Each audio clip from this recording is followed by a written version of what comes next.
Ooh, what's happening, guys? Welcome to another eclectic edition of PWT Podcast. Yeah. I am your host, the infallible Phil Marks. Yeah. And joining me today, the host of the Squared Circle Podcast, Murray Shadows. Round of applause. Marie, how you doing? I've been wanting to get you on the show for a while now.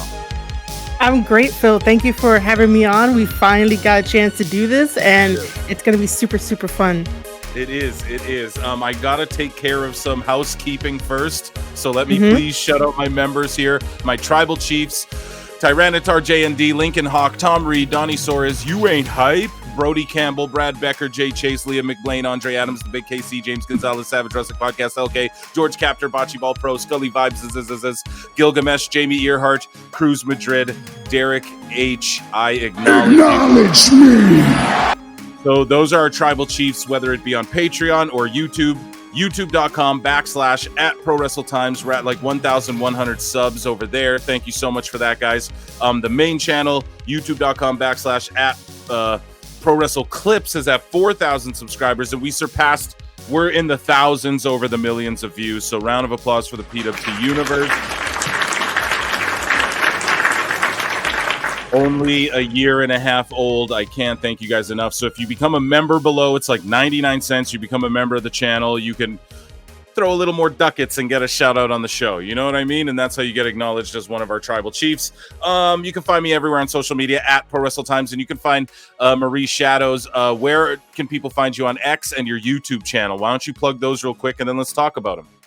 All right, cool. So you can find me on Twitter at Marie_Shadows, where you can listen. Well, not really listen. You can read all my wrestling opinions and get mad at me if you want to. And then also on YouTube, youtube.com/Squared Circle Podcast. And that has all my podcast episodes, my vlogs, and everything that I do in wrestling.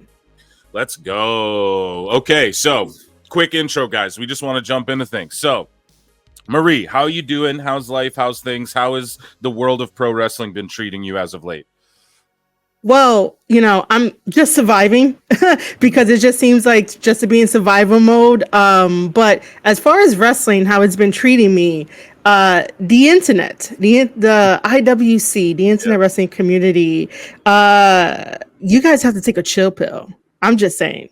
But other than that, it helps with talking about issues and topics in wrestling companies such as like New Japan Pro Wrestling, AEW, even WWE. They get it too.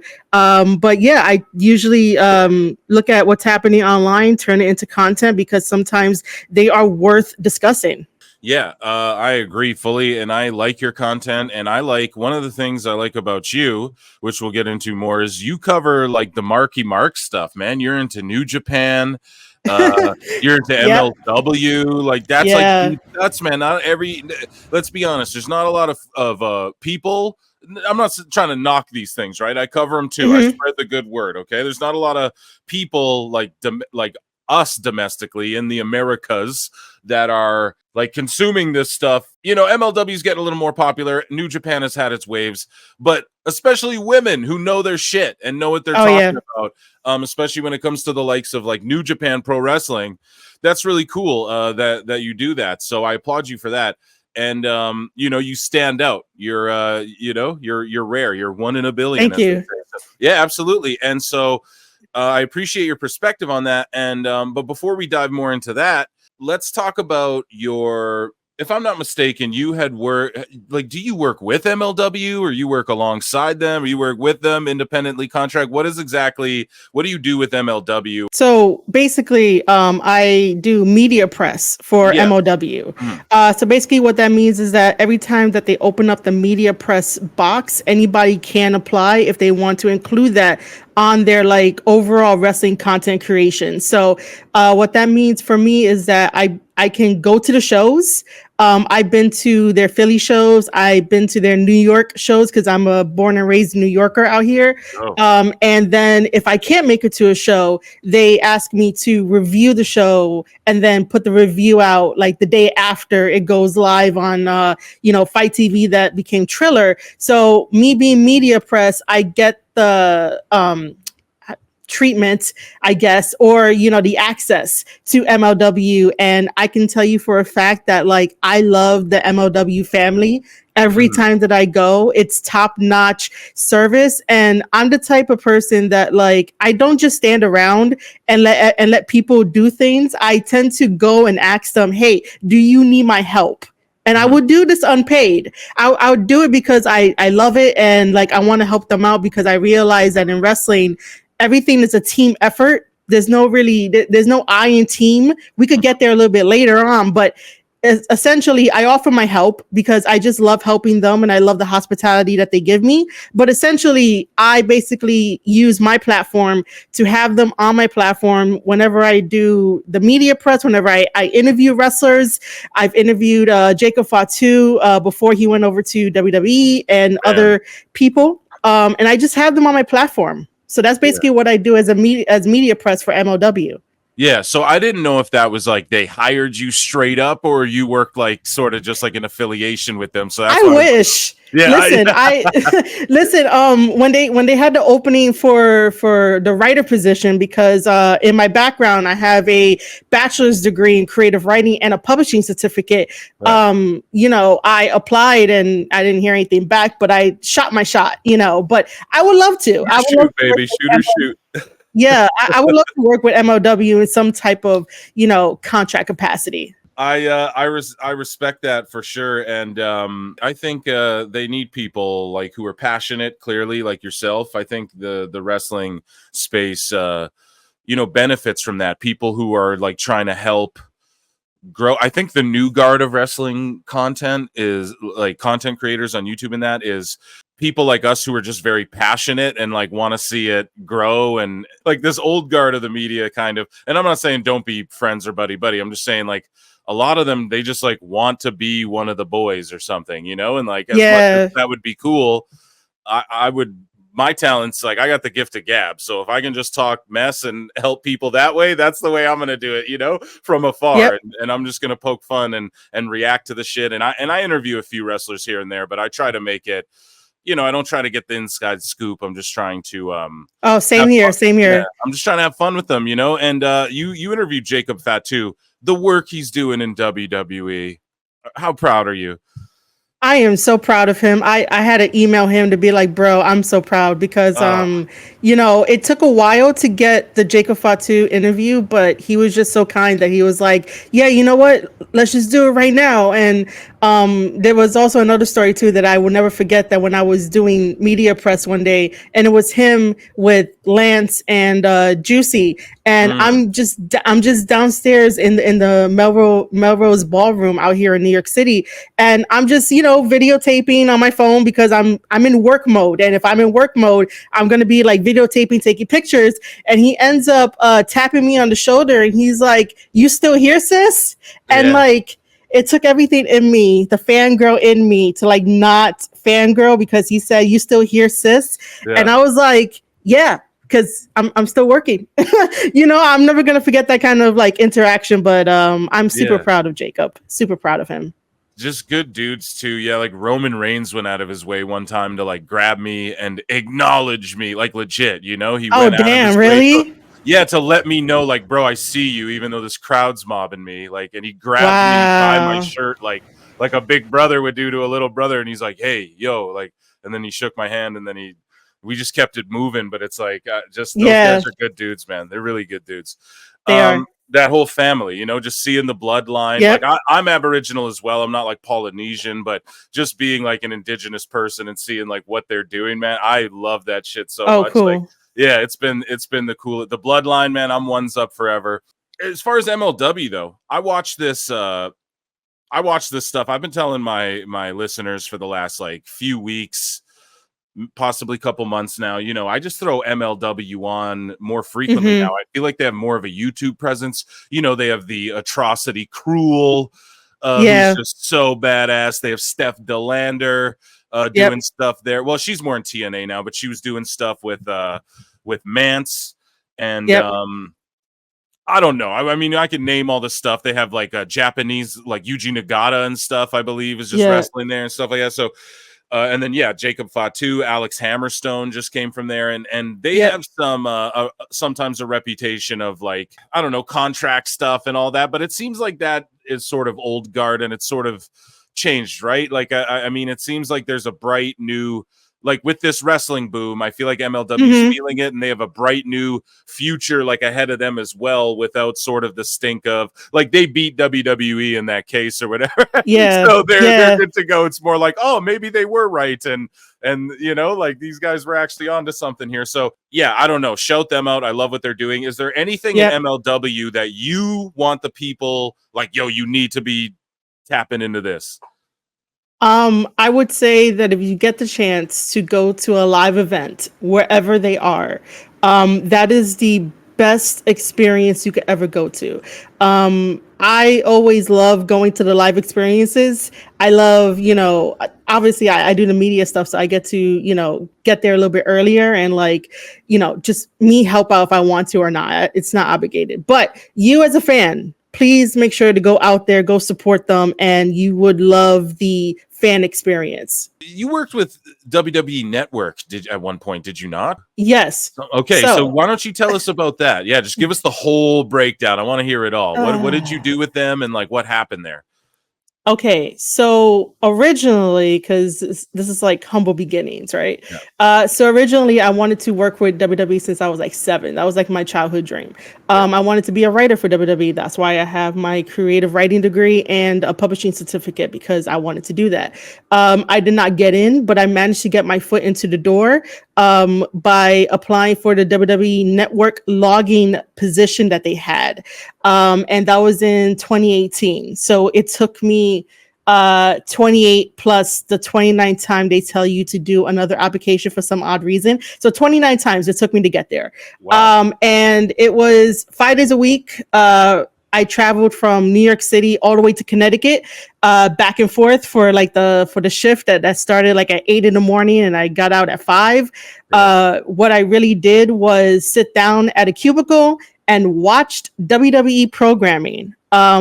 So they assigned you like either Raw, SmackDown, or like NXT, Total Divas, whatever programming they had, WCW stuff, and you would sit there and watch the episodes, and then you would log into this program, their editing program, in this spreadsheet of like, you know, keywords, because it was search engine optimization, so SEO. Basically, when you turned on the WWE Network, if you're searching for like John Cena matches, all his matches should pop up, not a random match from like WCW that doesn't include John Cena. If you're looking for gimmick matches, for like ladder matches or something, you know, ladder matches should pop up. Nothing out of the ordinary shouldn't pop up. So it was our job to sit there, watch the footage, put in keywords, and basically send it off to the supervisors to get checked. And that was basically what it was for my time at WWE, working in the WWE Network logging department. Damn, you know, people do that job for free already. You know what I mean? People just be watching the shit and timing the matches and stuff like that anyways. So I mean, damn, you're lucky you got to get paid to do that, and that's cool. Like they use because I'm always curious about things like I had Matt Morgan on the show and I ask him weird things. I'm like, yo, what feels better, to hit the ropes or the cables? You know, what do you prefer to hit? So I ask weird stuff like that. So it's cool that you broke down they use SEO to log. So basically it's like, so like let's say it's Cesaro and Sheamus, the Bar, in a ladder match against the Usos. You'd go Sheamus, Cesaro, ladder match, Raw, and then also Jimmy, Jay, the Usos, and then also if like you're doing like a hardcore match, if you're watching a hardcore match, you do have to like painstakingly say that there's trash cans, there's chairs, there's a table, like there's steel steps. And then if there's a title involved or and the referee, sometimes you can name it.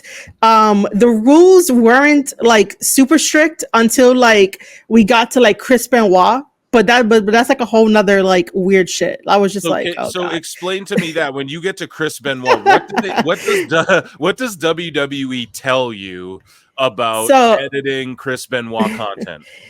Okay, so basically you guys have to keep in mind when you're listening to this, and don't take it out of context, that this was in 2018.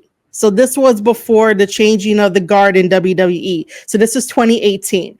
I remember that like the first month, right? Because they walk you through the whole program and they telling you what to do and what not to do, what you could put, what you can't put. So the conversation of Chris Benoit never really came up until we started, watching footage, and he came up. And so they took it to obviously Vince McMahon. Vince was like, yeah, it's fine. You can leave it. Like let them put it in. And then it got trickled down to us and we got the okay. And then week 2 was like, oh no, they can't put it in. So we had to be like, okay, if we see it, don't put it in. And then week 3, it was like, yeah, you can put it in. And then like at week 4, they were like, fuck it. No. They were like, leave it. So necessarily like it was up to the supervisors to like fix anything that we sort of messed up on, or if we didn't if we put something in there, they will have to review it, but that's about it. So some slipped through the cracks, right? Like there's a couple Benoit things people were like, oh look, there's this Benoit thing, but why isn't there this thing? So that's what it was. You guys were like, well shit, we're being told 3 different things, I don't know, dude. So when you came across like a Benoit thing, and I don't know if you know this firsthand, like I'm not saying you're the one who rose their hand and spoke up and was like, holy shit, Benoit, what do we do? But was that sort of did people start logging Benoit and then someone's like, wait a minute though, it's like, are they looking for wrestling fans who can just name all the shit off the top? Like, okay, this person has like an idea of who every wrestler is, or is there like chart there that you can refer to if you don't know certain things? Like who's the one who raised their hand and went, hey dude, Benoit, are we allowed to put him? Like what's the difference between Benoit and like a Jimmy Snuka who got accused of shit as well? I know I'm firing a bunch of questions at you, but like no, I got it. I got you. So it wasn't me, because in all of my content that was given to me, I never got an episode that had Benoit on it. So like I never really raised the question. So it was any of the other people that was working with us. Because we had like 2 teams. We had like a daytime team and like a nighttime team, like an overnight team. And I'm like, no, I need daytime. So I was part of the daytime team. However, I will say that I did end up getting the SmackDown that featured Matt Jackson of the Young Bucks. Ooh. And that was an interesting time where I had to be like, hey, supervisor. So I have Matt Jackson here, the Young Bucks. He's currently gonna be wrestling Big Show, and this is for like Taboo Tuesday to see what like the table for the table option. Yeah. So I had to tell the supervisor, I was like, hey, I found Matt Jackson, the Young Bucks. What do you want me to do? His face lit up of like, oh shit, Young Bucks. And then basically he was just like, yeah, just, log it. It'll be fine. I'll take care of it. And I was like, okay, I entered in like Matt Jackson's name for that part. But for all the rest of the questions, someone else probably would have told them about the Benoit thing. That wasn't, me. During the daytime, I don't think no one had anything of Jimmy Snuka that they had to watch and review. Maybe during the nighttime, but that conversation never came up. It was only a conversation of like, what do we do about Chris Benoit? And my conversation with the supervisor of like, hey, I have one of the Young Bucks here. Yeah. So was AEW like a high alert no? Like I know 2018 we're talking, I think that's when AEW was about to become a thing. But was the vibe there AEW's like, we can't bring this up, it's taboo. Dude, I felt it. Okay, listen. I for those of you that are getting to know me, I really do like wrestling.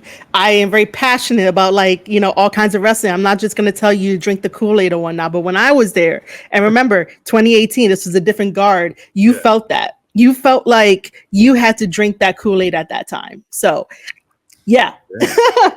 That's insane. And so what ended up, so the like WWE Network basically went away. Like, were you there till the bitter end, or was there like, oh, we're changing things up and we're laying people off, pal? Like what sort of it was basically that. It was basically that they were just laying people off.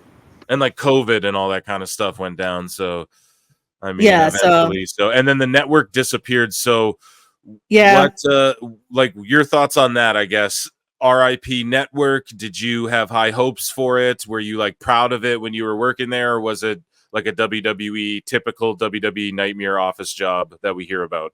It wasn't really a nightmare. I really don't have any regrets. I do, some of the people that were there for like 10 years, needed to like lighten up and like not drink the Kool-Aid. They also got let go too. So I was like, oh, karma, huh? But I basically like enjoyed my time. I have nothing bad to say, but I will say that, management is management at that time in 2018. I networked with everybody, including some of the guys that worked in production. So I networked with people. I watched them, how they, press the buttons to make sure that the WWE Network was showing the correct shows at the right time. So if like Total Divas was on at 2 p.m., there were people in like, I'm going to call it the truck, even though they made a little truck-like thing for the production in the building. So like, I was just chatting with them during lunchtime and stuff. I do have a picture of me smiling with the WWE Network like logo on the wall. So I do have that while I was there. But yeah, I networked with everybody. It was fun. It was fun while it lasted. I don't have anything really bad, just some really fun stories and just stuff. Yeah, and just funny stuff like that Matt Jackson story. That's hilarious. I'm gonna clip that, and people are gonna be like, "Holy shit, that's awesome!" But speaking of the good times, there's a lot of bad times in the IWC.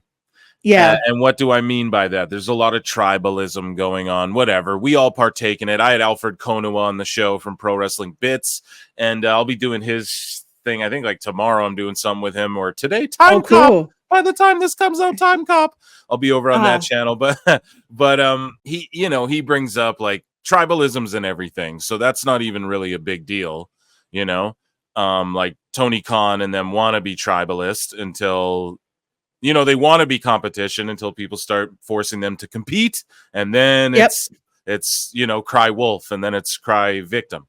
My whole thing is I lean into it which way. You said it at the top of the show. Everybody can get it with my roast. I cooked WWE. I was upset that they did Gunther versus Finn Balor in the main event of Raw.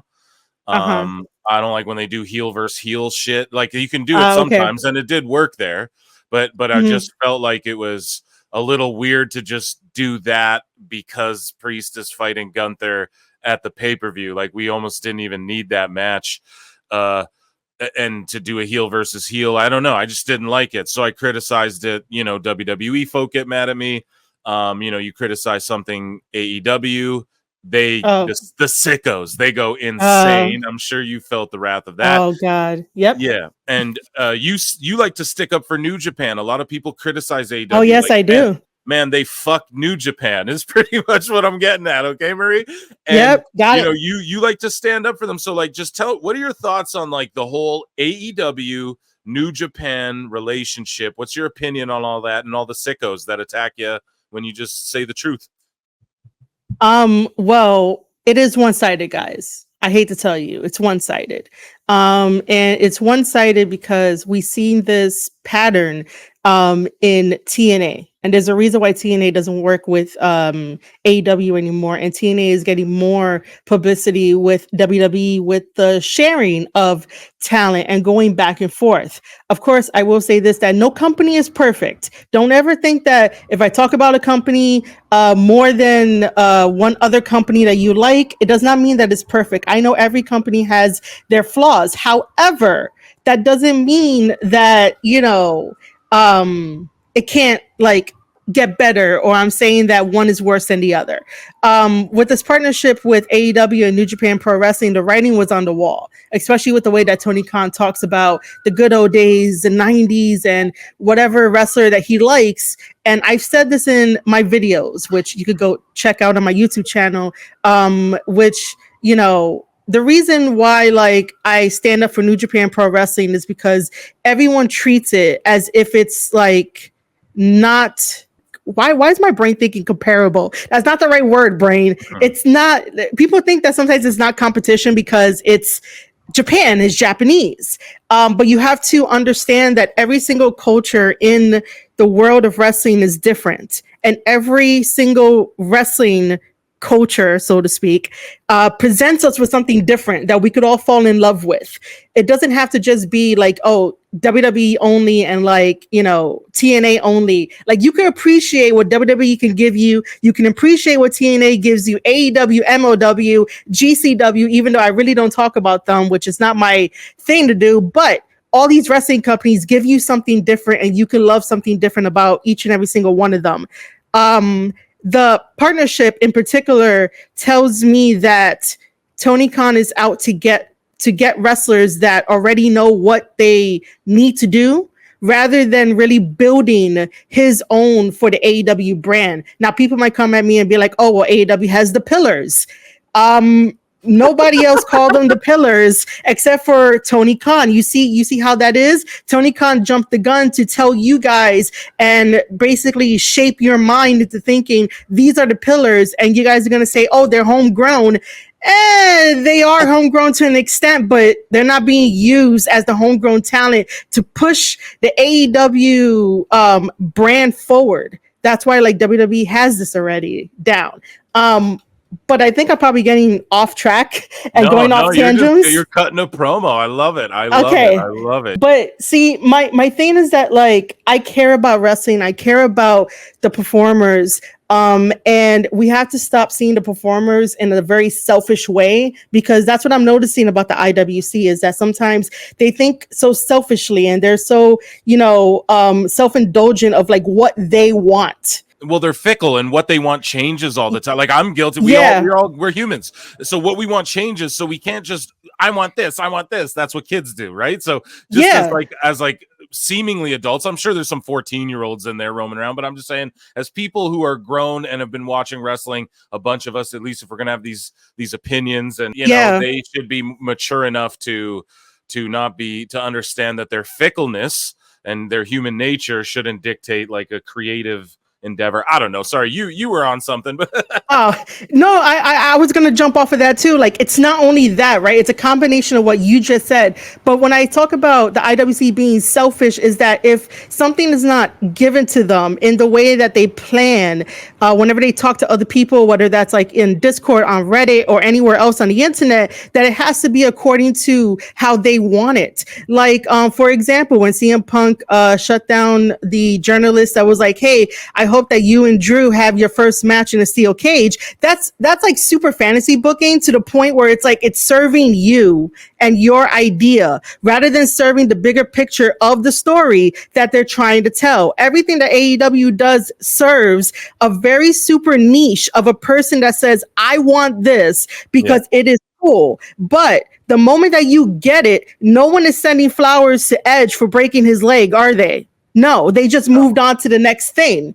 And that's what I mean when it comes to selfishness. And that's what I mean when it comes to this partnership of AEW and New Japan Pro Wrestling. Instead of buying a subscription at 999 yen, or maybe a little bit up, which is like $8 a month for New Japan Pro Wrestling to support Will Ospreay, to support Jay White, to support Okada, to support anybody else that Tony Khan takes, we will be having a healthier partnership between New Japan Pro Wrestling and AEW. But guess what? We're here. You said it perfectly. And that's, when New Japan goes to America and they're not drawing, and it's like the whole point of them partnering with someone is so that they can start drawing in America too. And it just shows you, like, to what you said. Do you guys really support this shit, or are you just, I don't know. A lot of the IWC, so I covered it on last night's live show. I cover it whenever I can. A lot of these people go, Natalya might be going to AEW is the rumor. And then they'll say, oh, I love Natalya. And then literally I've covered it on the show, tweets who go, oh, I can stop pretending to like Natalya now. There's an account we covered yesterday going, where someone screen grabbed this guy roasting Shane McMahon and being like, oh God, Shane McMahon.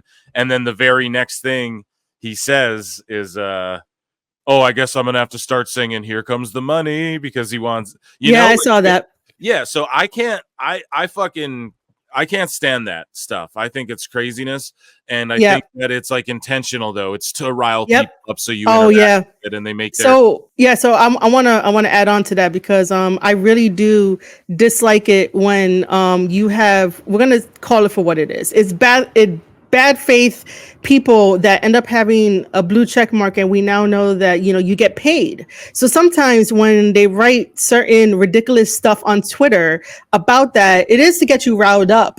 You should have your emotions in check and either mute the person, block the person, and move on, because if you interact with that, well, guess what? Their rent is due.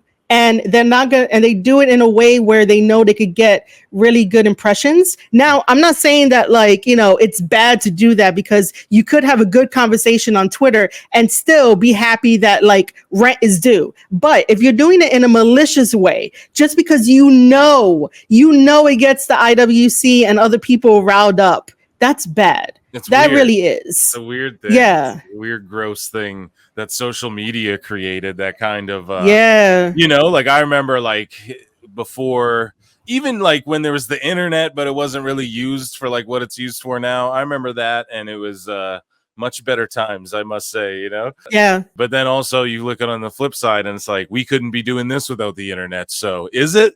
Who knows? That's true. That's true. However, the internet at this very moment, social media is a double-edged sword, right? Because you could be very good at what you do, but no one will bat an eye. The moment that somebody is negative for the sake of being negative, because they know that they could get eyes on them, that's very disingenuous to everyone in the pool of creators, because now someone that wants to focus on something unique doesn't get it out there, because everyone is focused on, let's dogpile on this guy or this person, I should say, not this guy, this person, because we don't know what this person is or whatever, right? I'm sure you're not talking about me.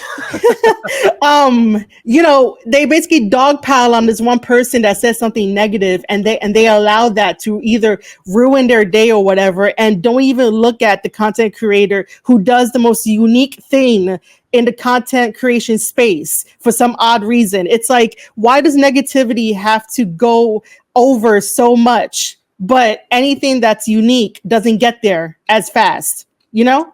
It's this weird thing that I think humans are programmed. It's tapping into the hate, it's, I don't know, if it's a religious thing, a spiritual thing, a Mercedes Monet crystal thing. I don't know, whatever it is God. You're into, but it's a chakra thing. I feel that you can tap into positivity at high frequencies, and you can tap into negativity at low frequencies, and they can tap into those. You can sort of control people almost.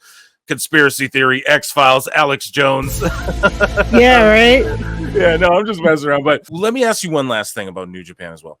Gabe Kidd and a lot of these other wrestlers in New Japan, they take a lot of shots at AEW. It is the work, shoot work, brother. But is it though? Is some of it, because in New Japan you're allowed to kind of be a little more real, or you know, about your stuff. So some of that's gotta be real, even though they're working, and a guy with Kenny Omega knows to work with Gabe Kidd and stuff like that. It's some of that's gotta be real coming from those guys, right? I mean, you're a true fan, and you're sort of saying the same thing along the same lines, So my belief is that and not to sound disingenuous or the dirt sheets when I say my belief, my thought pattern basically is that if we are all collectively saying the same thing, and I never got on a phone call with any of them or never talked to them in DMs, then that means that at least maybe 90%, to be generous, is true about what we're all saying collectively, because it's basically what I say is the same thing what Jeff Cobb has said. It's the same thing what Gabriel Kidd has said. It's the same thing what Naito has said when John Moxley was IWGP champion, and I kept saying he was never my champion. But I'm happy that he lost the belt back to Naito, but that story got ruined. But if most of these guys Oh, and even Shota. Shota has said the same thing as well. If most of these guys and myself who have never talked before are saying the same things over and over and over, maybe just slightly different with different words, then that means like 90% of it is true. 10%, we have wiggle room to be like, oh, it's just a work. Like, don't work yourself into a shoot, brother kind of shit. But I believe that like 90% of it is true if all of us are saying the exact same thing, and you can tell that they are frustrated with what is going on in New Japan Pro Wrestling and also with like the AEW side. But the whole thing with Gabriel Kidd taking shots at AEW and then Kenny Omega responding, Gabe is eventually going to like maybe wrestle a couple more times in AEW if Tony Khan is not scared of him, because Tony Khan thinks is real, even though I think what Gabe is doing is real. Gabe Kidd, he talks a lot of shit, and then he fights really well, so he could back it up. So if anything, my money would be on Gabe Kidd if he ever takes on Kenny Omega. Right on. I love that. Okay, so Shane McMahon. We were talking about that a little bit ago. I told you guys, clip online, check it out. But just the cliff note of that, there's a picture that comes out, Tony Khan, Shane McMahon. I said, listen, they maybe weren't even meeting up about wrestling. They might have just been meeting up about like investing in Major League Soccer, whatever. I said, Shane looked legitimately off guard in the picture. Tony looked like he was like a kid caught in the, like he's looking away. Oh, almost like his assistant's the one who walked in, snapped that picture, and it got sent to Wrestle Talk somehow. Whatever. I'm being speculative. I'm being conspiratorial about it. But we have some insight, so I want to talk to you about it. But first, what were let's first dive into Phil Marks Bookmarks. Welcome to Phil Marks Bookmarks, Marie. It's a scary and dangerous place sometimes, but it is. Yes. There's also lots of laughs to be had. But what were your initial thoughts when you saw that picture? Do you think Shane McMahon will come into AEW? No. If he does, I'm gonna be like, bro, I'm just probably gonna side eye him and then maybe watch from afar and be like, okay, what are you gonna do? But when I first saw it, I just rolled my eyes and really didn't pay attention to Twitter until like I really looked at the picture. And people are gonna get mad at me. And I am gonna do this conspiracy thing. Wait. I gotta give you an X-Files. Here we go, Marie. Here we go. I said my various social media platforms, you guys could go to my community tab on YouTube, that I said that I think it's fake because of the way that the picture was taken and me just being around content creation and editing since like 2015. You basically pick up certain little things. Like if this picture was truly taken, right? First of all, we all have like really high definition cameras. And if you notice on the picture, it does say HDR. So HDR, what that basically means is that high definition range is supposed to make that picture like super, super clear to where you can see everything. So like, you know how the window right there is like super bright? It probably would have adjusted it so you could see what's outside. You could see underneath the table. Like, I don't know where Tony Khan's legs are at. Like, I don't know why that's super dark. And it just looks so grainy. You're pointing out shit I never even thought of. You're cooking. Oh my God. So basically the picture is so grainy. And do you remember what kind of cameras take grainy pictures? It's called like the Potato 99, which is like back in the 90s. They had like the digital cameras before we like all upgraded to smartphones, and like it'll be grainy sometimes. So why is this picture grainy if we're in 2024 and we have smartphones that cost $1,000 and up? So HDR is supposed to make that picture look fantastic. It really doesn't. Now, the other thing too is that Tony Khan, I mentioned this in my like reasons why I think it's fake. His wrist is a little too skinny for me to be like, yo, there's something wrong with that. His fingers too. And also where is his other arm? Like it looks like it was Photoshopped. Like they put him there in that. Also, I do think that Shane McMahon had either Shane or his team had like tweeted this picture out with this table and like that drink and the 3 cups and him standing there a while ago. So I think that this is a resurfaced picture that is photoshopped and semi-faked.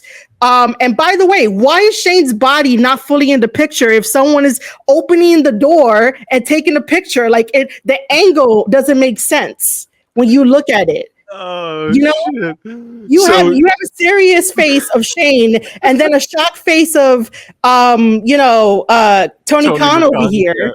It doesn't make any sense. So that was my first reaction. I was like, why now? Why would you drop this other than the other fact of trying to get ratings to boost up for AEW Dynamite because they don't know how to make stories? Like the tactics are going to run out. Oh my god, that's honestly, I never even thought about like, yo, look at this guy's.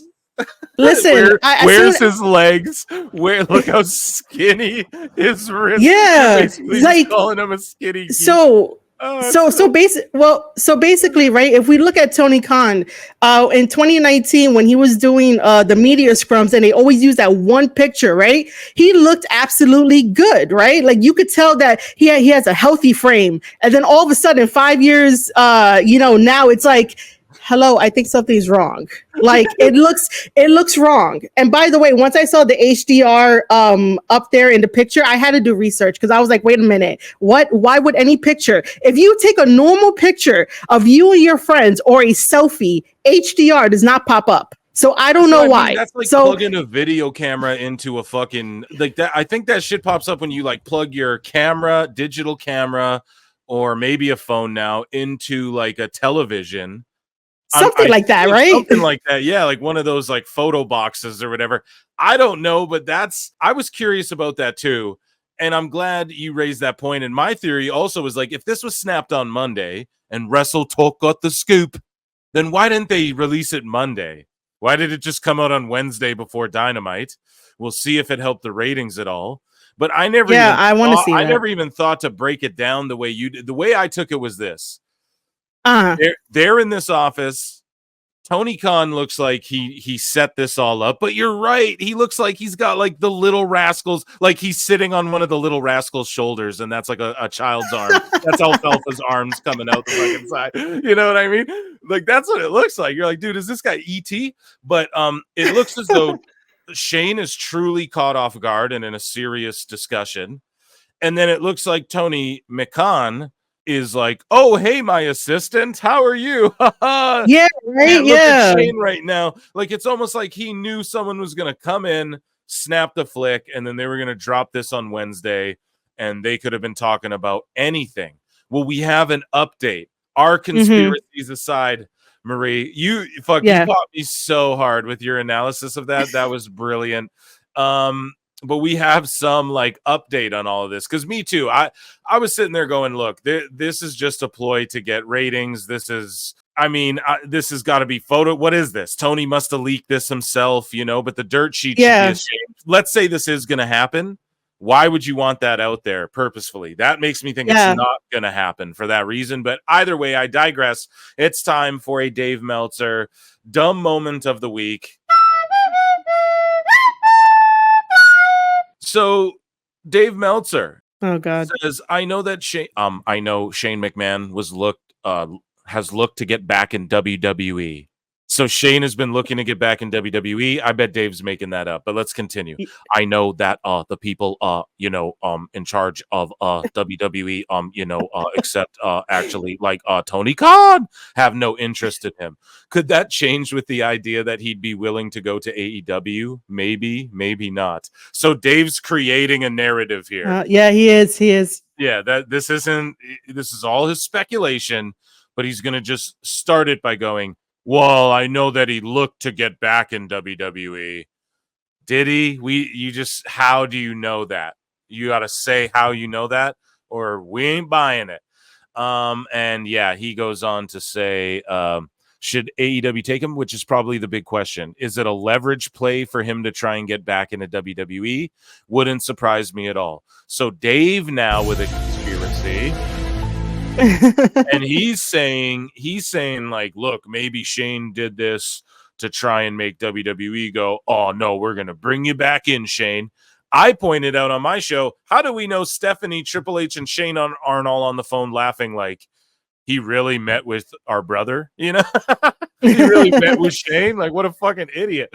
Anyways, though, he's trying to paint this narrative. Shane's this manipulative, weird fucking dude. And I also don't like that. Dave doesn't understand how he backhand. He thinks he's helping AEW and he thinks he's helping paint this sort of narrative to try and help people. Oh no, I don't know if that's what he's thinking, but he's like he always backhand insults everyone.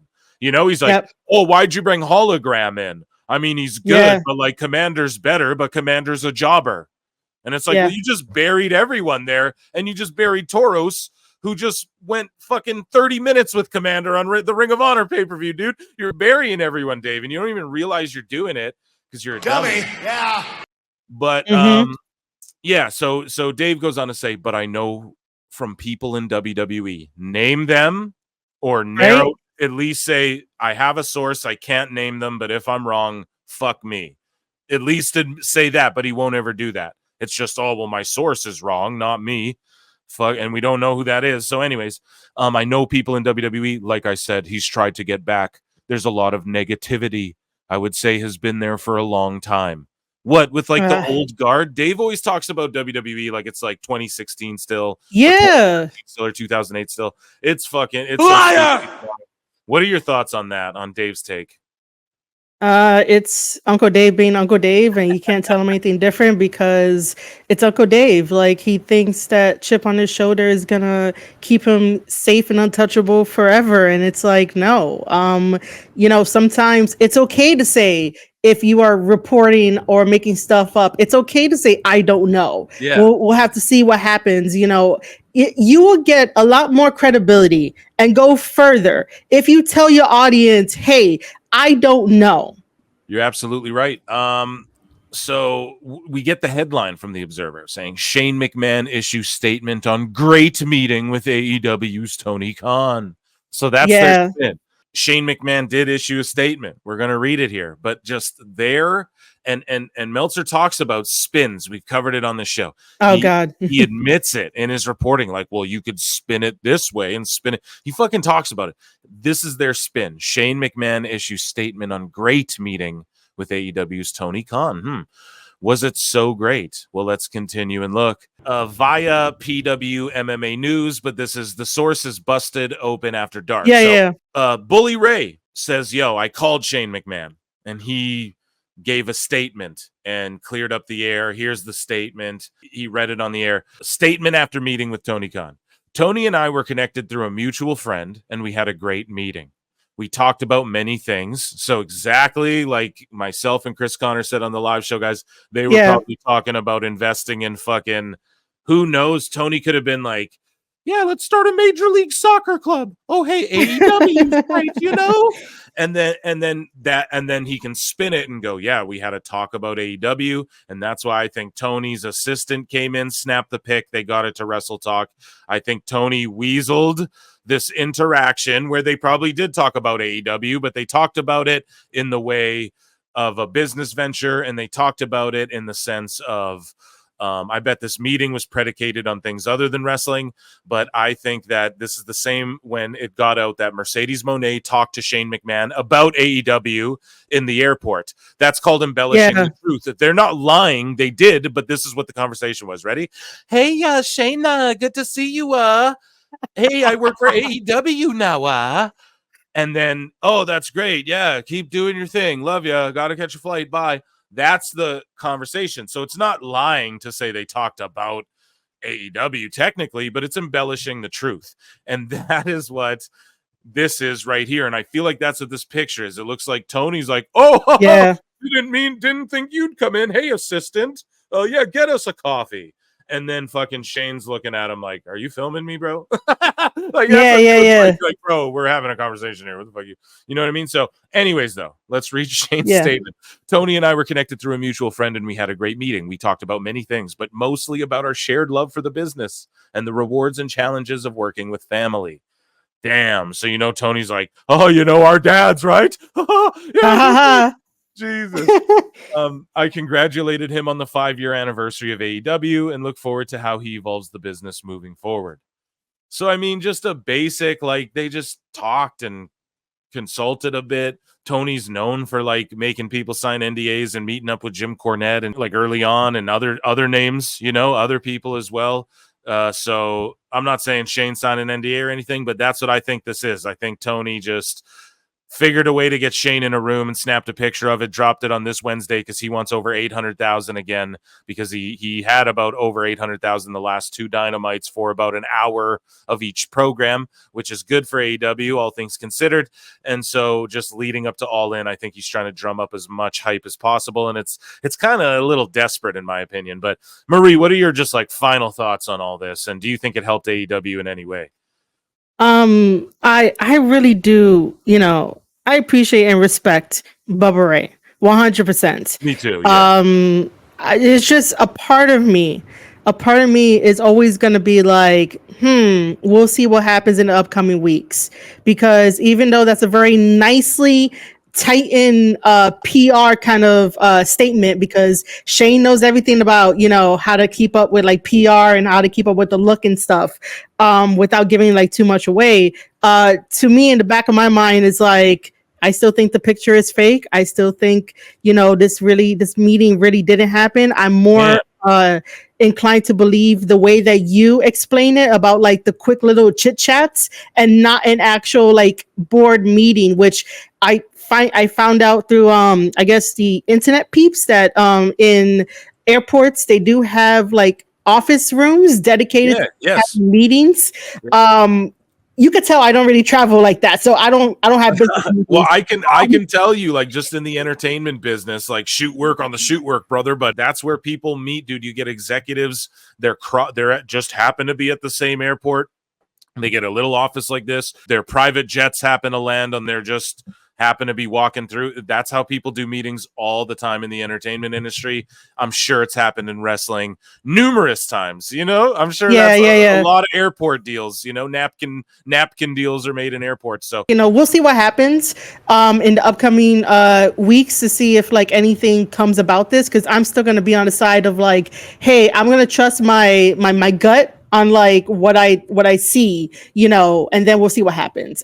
Does it shoot AEW in the foot? Well, they've been doing that ever since Punk left. So, and like, him being, it just seems so desperate, because he just called this dude's dad and WWE, where Shane made his name and his life, the Harvey Weinstein of wrestling. Yeah. So like, I'm surprised Shane didn't have words with him about that.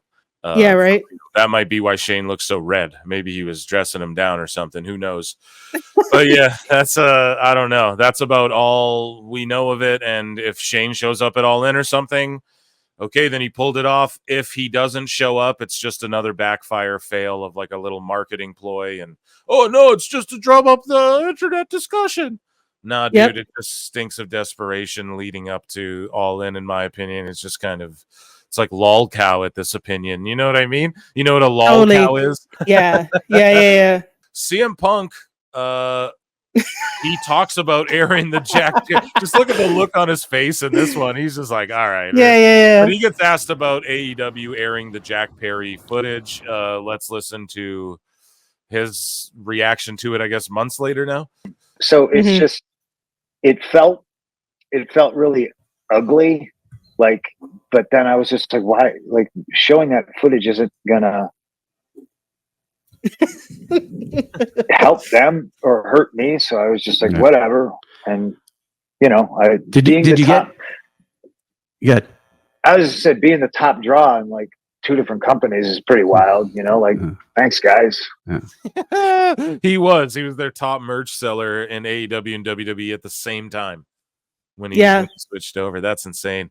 It is. Airing that footage, and this is just timely that this gets brought up again, because this Shane thing, it just feels like more egg on the face of AEW. It just I don't know, man. They've taken pro wrestling to such a kooky world in the last year. And the fandom has, Cody has said in an interview. Yeah, okay. So I have another clip from that same interview. And here we go. This is this is his thoughts on Shane McMahon being in AEW. everyone's losing their minds and going crazy because there's a photo of Shane McMahon meeting with Tony Khan, and you have a history with both AEW and WWE. I'll just say, Punk, what are your thoughts? Pass. Good answer. Would it shock you if he ended up in that company? No, I don't think so. Okay. All right. He's just, bro. Good answer. He couldn't Pass. give a shit. Yeah, and like he just couldn't give. Who cares? I said it before. They could resurrect fucking Macho Man in his prime and Andre and have them, bring out a fucking Hulk Hogan in his prime, a Hulk Hogan clone, and it just wouldn't matter for AEW. There's nothing they could do. They could get John Cena, and at this point, just the people just don't trust them to do anything good with anyone. So. Yeah, you just see Punk. He's like, I don't give a shit. What am I going to talk about? Shane going to AEW? Yeah, right. Yeah, it was a great answer. He's the best. Are you a punker? Oh, I got story time. Let's go. So when I was growing up, I was a huge CM Punk fan because before now, I wasn't as very talkative, or I didn't stand up for myself. I was shy. But thanks to, Punk being voice of the voiceless at that time, I found my footing, I found my voice and stuff.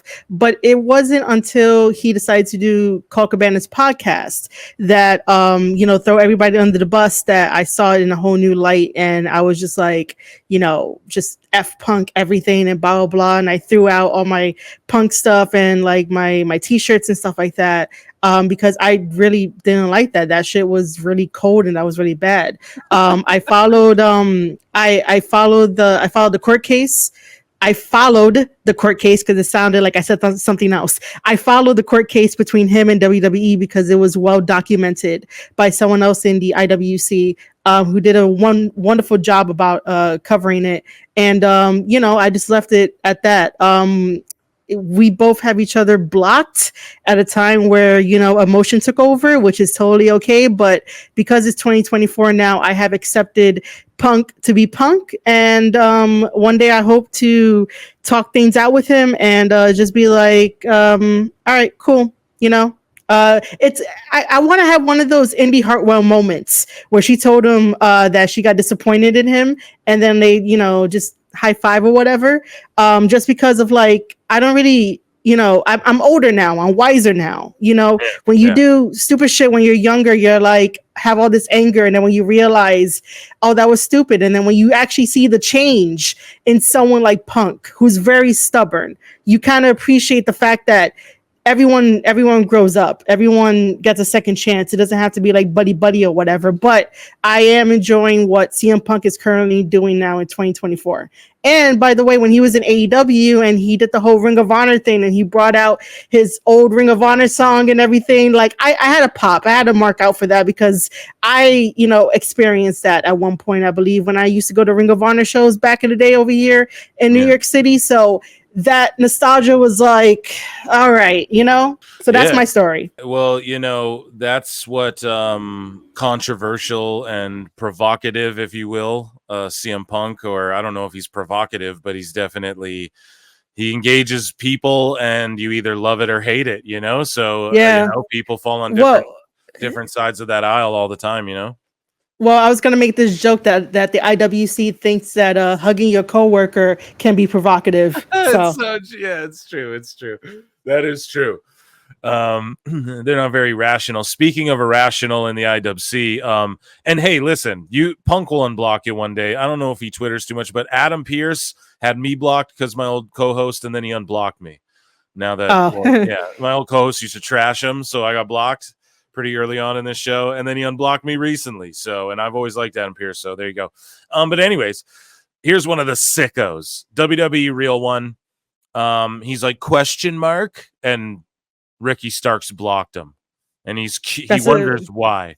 This account right here, guys, wonders why. So we like to, I don't know, roast this dude on the show, or just this account. I know he likes the engagement, but his shit's falling off. And dude, that's what I'm trying to say. Wrestlers ain't gonna fuck with you if you're just being gross constantly towards them and stuff like that. But especially that's an AEW fan account, and Starks is an AEW wrestler, you know, and he just blocked him. So it's like, there you go, being a weird sicko. That shit doesn't work out so well. Speaking of AEW, though, Alfred Konuwa at This Is Nasty says Britt Baker was suspended by the EVPs as part of a storyline. Just in time for the anniversaries of the Brawl In and Brawl Out. The more things change backstage in AEW, the more things stay the same. So I guess Britt Baker has some heat on her because she broke up with Adam Cole or something. And then what? I guess, yeah. So Brad Shepard Whoa. here.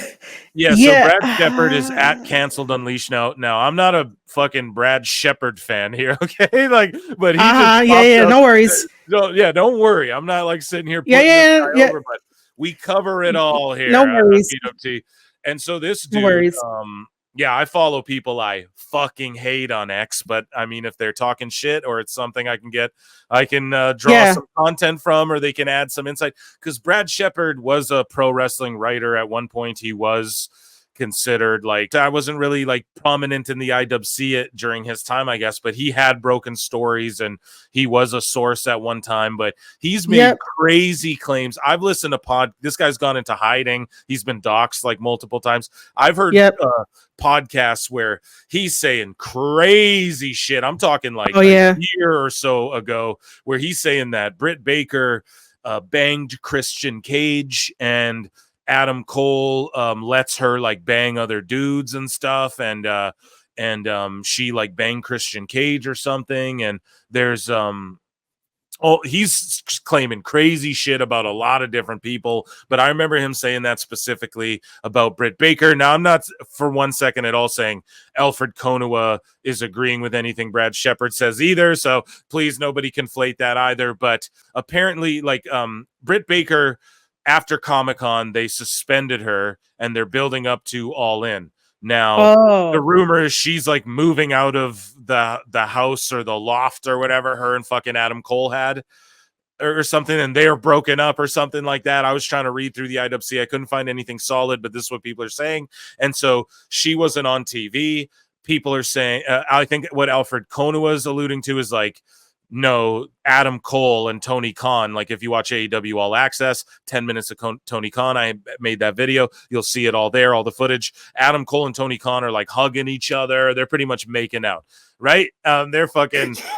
That's one way to put it. Shit. Yo, they love each other, dude. You know, and fucking Tony's like letting Adam Cole hang out in like his private fucking little area with his private bathroom and everything when he's making his return. And you see it, man. Like Adam Cole loves Tony Khan. Tony Khan loves this dude, right? And so I think, you know, what Alfred may be alluding to, and I'm talking to him tomorrow, so I'll figure this out, guys. But I guess like Adam Cole, Tony Khan, they love each other, and maybe because Britt and Adam Cole broke up, that now she's suspended the same way Sammy Guevara is relegated to Ring of Honor because Mercedes Moné is like on the main roster, I guess you call it that in AEW. So, and we know about the past with Mercedes and Sammy, and we've seen it, right? Like they made a whole show to keep Punk away from the Bucks or whatever. Like that's Tony's solution. He thinks just like putting people overbloating his roster, but just like, oh no, we'll just put Sammy Guevara, who we dedicated like years of our TV time to like Ring of Honor randomly because Monet doesn't like him. He's one of our pillars, but he's a Ring of Honor guy now. It's so silly. So I think that's what Alfred's alluding to, is that she was suspended because Adam Cole's like best friends with the Bucks and Tony and all of that. Yeah. And so Brad Shepard, as I mentioned before, he's made these salacious claims about her. And here's some more. So at Canceled Unleashed, whatever. I'm not shut out Brad Shepard, I guess, but I would talk to him. But he says crazy, wacky shit that's insane. But anyways, he says there has been multiple incidents involving Britt and AEW, I'm told, and he tags them all. So I don't know if he's clout chasing. I don't know if he's trying to make a fight. I don't know. But I'm told real Britt Baker got into it with Alicia Atout, who's MJF's girlfriend, who just got hired there after they fired other announcers and stuff. So again, it's just nepotism jobs like you see it. And shout out Alicia Atout and MJF. I love them both. But come on, man. She starts dating MJF. All of a sudden, she's an interviewer after they like released other people and stuff. It just seems weird. But anyways, previously I was told Britt caused a big scene over Mariah May using the sling blade. Damn, if that's true. I was also told there was an issue between Britt and Will Washington. Now, I covered on last night's live show. There apparently, according to Devon Dudley, everyone thinks Will Washington's a snake backstage. Like everyone all the wrestlers, everyone he asks he's like, even on the Jericho cruise, I'm asking, who's this guy? And he's like, everyone says that this Will Washington guy's a fucking snake. And if you're not nice to him, he buries you to Tony. And he brings up HR shit, which Brad Shepard's saying here, Britt and Will Washington, where she refused to take creative direction from him. I'm even told Will filed an HR complaint against Britt at the time. Wow. So like, that's crazy if that shit's true. Who knows if that's true? And you had something, though, you wanted to add to that. You got something to read about this Britt Baker stuff here?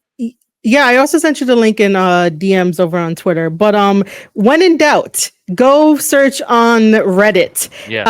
Because this is from the subreddit of the Squared Circle. The title goes, Adam Cole posted an update on his life/streaming on Discord. This was posted 19 hours ago. However, it was originally posted on July 14th, not today.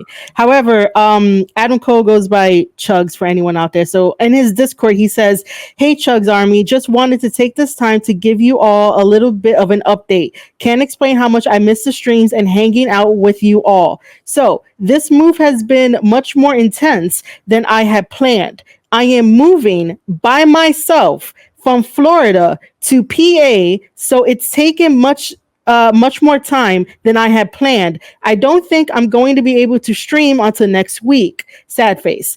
I promise that the first thing I'm going to do once I settle in is get my streaming set up ready to go so we can hop back on stream. But I do think I'll be gone for the rest of the week as I continue to pack and get ready. Thank you all so much for your patience and understanding. Seriously, Chugs Army, I love you dearly and will keep you all posted and updated as much as I can." That is his update. So here's the thing, though. Now let me break this down. He's moving from, where's he moving from? Florida to PA. To Pennsylvania. Yeah. Britt Baker's from Pittsburgh, so why would he be moving to Pennsylvania if it wasn't them moving together? Well, maybe she already bought a house and he's moving over there. Right. And moving in. Maybe he's moving alone because she's on the road, and maybe the suspension angle came out of, oh, Britt, go help fucking Adam move. He's got that could be it too. That could be it too, right? So I always try and be optimistic, and I always try to give the benefit of the doubt there. So I'm moving, but the way he goes, I'm moving alone to Pennsylvania is kind of like, that's kind of is weird. Yeah. Throw the alone in there. So, I mean, if anything, his Chugs Army knows about his brother because they both stream, and I've watched both their streams. So like, he could have been like, "Hey, I'm moving with family. Family is helping me move from Florida to PA." Yeah. Damn, that is weird. Well, we'll keep you updated here. No one's breaking it down. I don't know if Britt Baker's fighting Alicia Atout, Mariah May, and Will Washington and fucking Christian Cage, but I can. We can Royal Rumble. Yeah, exactly.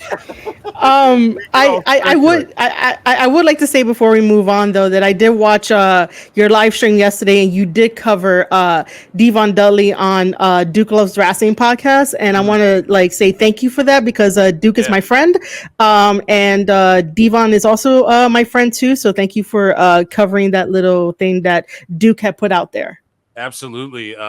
Yeah, and I will cover more of it, and especially if Devon's going to be keeping it real and like that. And yeah, I said on the show too, Devon, by all accounts, by anything I've ever heard about him, he's just the nicest guy, but he just keeps it straight. So he does, man. Yeah, why would he make that shit up? I just don't. I don't see him making that stuff up. Dudley Boys, all-time tag team for me, and yeah, I don't know. Shout them out. And that was crazy, his claims about Washington. And it wouldn't shock me. He did come from the dirt sheet world. We talked about it early in the show, Marie. It's like, yes, we can be friends. We can fucking aspire. we can admire these people and everything, but like when you're Dave Meltzer and you think it's okay to go sit down at Booker T's table on the Jericho cruise, like you're crossing goddamn lines. I feel, you know what I mean? Like you said, you're making shit up about these people or roasting their work. Like you're not one of them. Also, I don't know if anybody remembers, but it was on a recording of the AEW media call where it was happening at the same time as the NXT Shawn Michaels media call, to where, like, I believe it was Will Washington that had said that after he like phrased this question, he mentioned that, oh yeah, Shawn Michaels is having his media call at the same time as this, and there was just a weirdness that I remember because I also get to be a chance to be on the AEW media calls as well. So like I remember that. I don't know if many people remember that interaction. At that point, I was like, yo, this is mad awkward. This is weird. Why are you mentioning that NXT is having the media call at the same time as this is having your AEW is having their media call? They're just so focused on it. They're so focused. I hope you don't get any heat either from coming on this show. I hope there's no Listen, I've been getting heat ever since I came into the IWC. Okay, when Forbidden Door 1 came about, people dragged my name through because I was like, "Are you gonna remember the matches?" And I still bring that thing up. I've had people throw back in my face that I work for WWE, and I was like, "I'm damn proud of it. I will stand on this hill." There is nothing that these guys can do to me. And that might be like cocky or confidence, whatever you want to call it. But like, I believe in myself. I know what's true. I know what's happening. No one else does. No one takes the time out of their day to actually listen to what me, you, and other people have to say in its entirety.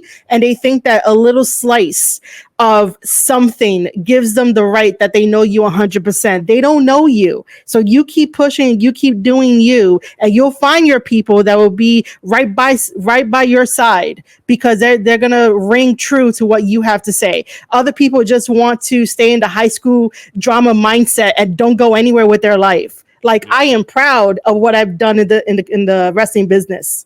Yeah, and they think you're a shill because you did logging at WWE Network and worked with WWE a bit. It's like, man, it's fucking the dumbest thing ever. And yeah, I mean, Marie, don't worry about these fucking these marks. And you always can come here. You always got a platform here to come hang out with me. 100%. I appreciate that. Welcome on PWT. Yeah, absolutely. Because I just like that you keep it real, whether we agree or not. Yeah, like I'm a little punker. You were like, fuck punk, and it's like, okay, well, we're all adults, so let's just talk about it. You know, it's yeah. I will say this though, that like my platform is different from other people because like I've always wanted to like help out the wrestlers behind the scenes. Yeah. That's like my greatest strength, especially when I break down their wrestling matches to try to tell them, hey, this is how you can improve. Most wrestling fans out there will be like, oh, this is shit, this is crap, don't ever do this again. Well, why is it? Let's talk about it. Let's look at it. So my whole thing that keeps me going and doing like my content is to make sure that wrestlers end up progressing forward so that way they can have the longevity and we could talk about them in a round table in 5, 10, 15 years to come to be like, oh, are they a great champion? Let's talk about it. So my thing is helping behind the scenes because that's what I love to do. And I applaud you for that. Absolutely. And like I said, everyone, make sure you go subscribe to Marie Shadow's YouTube channel. And you're on Twitch too. Like you're always twitching it up, aren't you? I'm on Twitch. I was in the top 3% for talks and podcasts on Twitch because what I do is basically I do the tape study series where I watch professional wrestling matches, react to them, pause to them, talk about why a wrestler is doing maybe a wrist lock and what that could lead up to. If you work on a body part, why is that like very needed? Talk about the story in the match, talk about outside promos. And then I also used to listen to like podcast episodes. I interview wrestlers. I've interviewed New Japan Pro Wrestling wrestlers too, and I love them to death. I've interviewed other people as well. So yeah, Twitch, YouTube, all of that. That's yeah, I would love to come like do something over with you too on your. I can clean up my foul mouth and I would love to come do something with you too if you ever want to collab. And Dude, I will say this, that like you are allowed, if you ever like collaborate with me or whatever, but you're allowed to curse, you're allowed to be you, but I do not accept anybody that says the N word in any way, shape, or form. Oh Because yeah, who I does that shit? personally do not like that word at all in any way, shape, or form. It does not matter. That's the only thing that I'll be like, hey, not that word, but anything else, you could say, but just the N word, no, I would leave never it, say that leave it over anyway, there. but- I'm just saying that you listen, you never know when you're in the moment and your adrenaline is rushing and like you're just thinking, it comes out. I totally get it. And I get it because I grew up in New York City, so like, it's everywhere. But I'm just saying as like a precaution, if anybody works with me, that's the only thing that I'll be like, yo, you can't say that, but you can say whatever else and we could talk about it. I'm from Canada, so people don't throw it around Yeah. as frivolously. Yeah. I know in New York there's like white boys throwing that shit around. Oh God. Everybody, yeah. But I got one more for you, Marie. Oh God. August 1st, Bryan Danielson. It is August 1st. This is per Fightful. Danielson's AEW talent contract is up on August 1st today at the time of recording this, but you'll hear it tomorrow morning. Time Cop. It's the best movie. But there's an active plan for Danielson to continue with the company for numerous dates past that, including All In. However, the last thing heard was that it's still expected that he will only remain a part-time in-ring wrestler, if at all, after his current run in AEW ends. So the way Tony Khan sort of has Sting on like a Legends deal where he just tweets about AEW, it seems like that's what Danielson's going to do. There's another story that came out, I believe. I hope I have it bookmarked. But basically, Danielson told his family this will be... No, I didn't bookmark it. But he told his family this will be my last contract I sign. Like the last one that he signed. He told his family that, his kids, his wife. And so he's not going to sign a contract, but he'll at least pop up here and there for AEW. He announced on Dynamite it's match versus title, or pardon me, career match versus title. Yeah, it's career. Yeah, match versus title. You created a new gimmick. Yeah, career versus title. Like his retirement's on the line, basically, against Swerve Strickland. I think obviously Swerve's going to beat him. Right? Or do they have Danielson ride off and win the championship? And this is the big Swerve, pun intended, is like, oh, you guys thought Danielson was gone, but he's the world champ. So does he vacate it, or does he just show up as a part-time champ, or is he forced to stick around a while? Who knows if that's how they're trying to work everyone. But either way, it adds a compelling layer to the story because there is a shoot element to the match. But I think it would be kind of fucked up to take the belt off Swerve. No, like after all this, your thoughts on, I guess, the whole Swerve Bryan match, his retirement, possible retirement, and do you think we ever see him in WWE again? I used to like Danielson. I really don't care anymore. And that's me being completely honest. However, I will chime in here. It's just one of those things of like, I was really, high on Danielson because he's a technical wrestler. And I always say that technical wrestling is my thing because I love technical wrestling. But after a while, I was just like, all right, I'm good, man. But it's a retirement match. The fans still like him. If he loses to Swerve, then what? Is he just going to remain happy being backstage? Because this guy likes to go out there and have wrestling matches. I don't know if he has any other hobbies that he could pick up. But how can I say this? If you have Swerve lose, right? Because this is going to be at Wembley, right? Yep.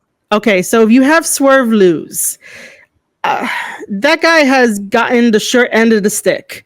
And personally, I just don't like Swerve because I'm trusting my instincts and my intuition that I just don't vibe with him. I just find something's off, but that's just me and my intuition.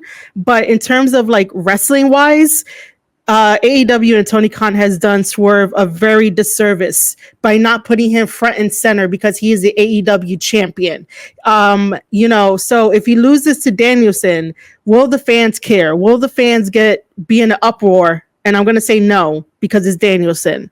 If he retires, when I say he, I mean Danielson. If Danielson retires, okay, that, I don't really have too much of a attachment anymore to Danielson and his career.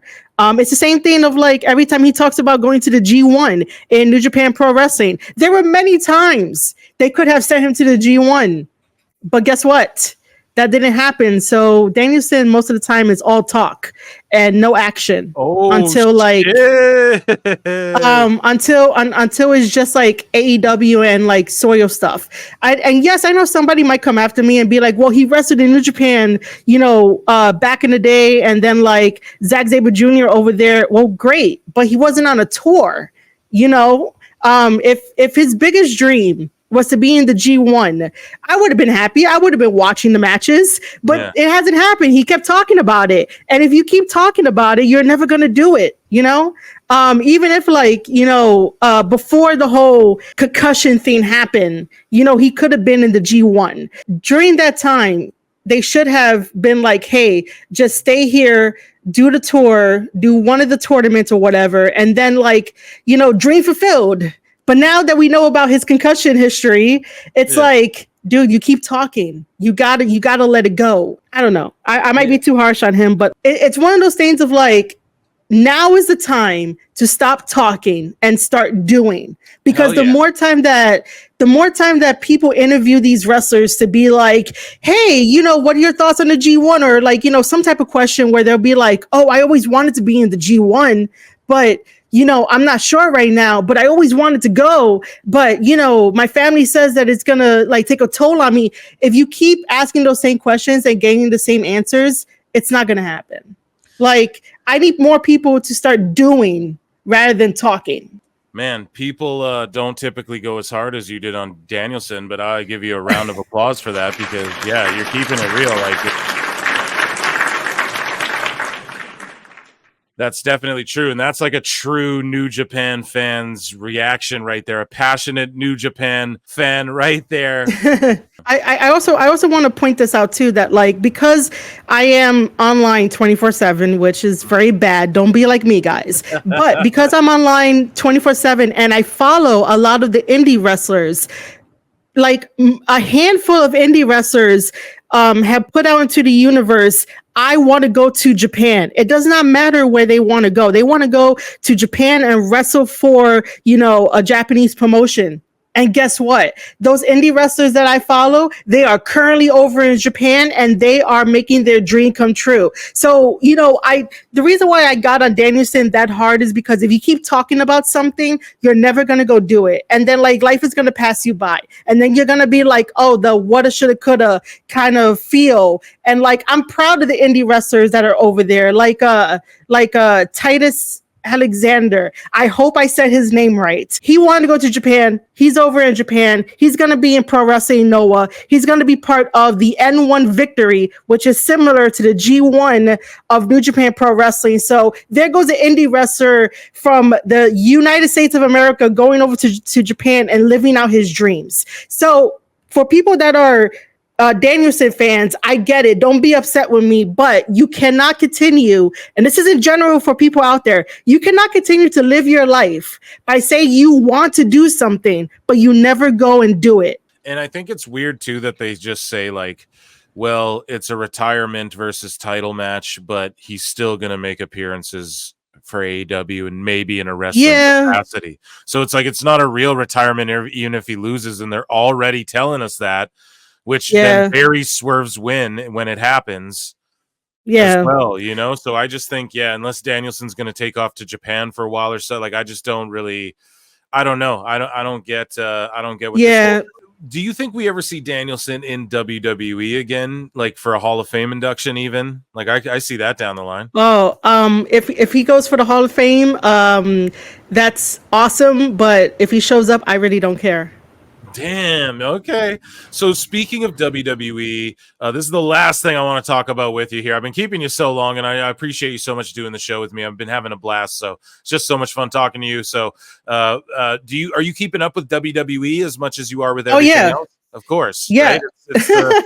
It's been cooking, right? Like, how are you feeling about dude. The new bloodline and all of that? Like, a lot of people boo-boo on it. I think they're still telling compelling story. Are you excited for SummerSlam? Just your overall thoughts on the WWE product right now. Well, overall thoughts, WWE has become, again, the big dog in this yard of wrestling promotions.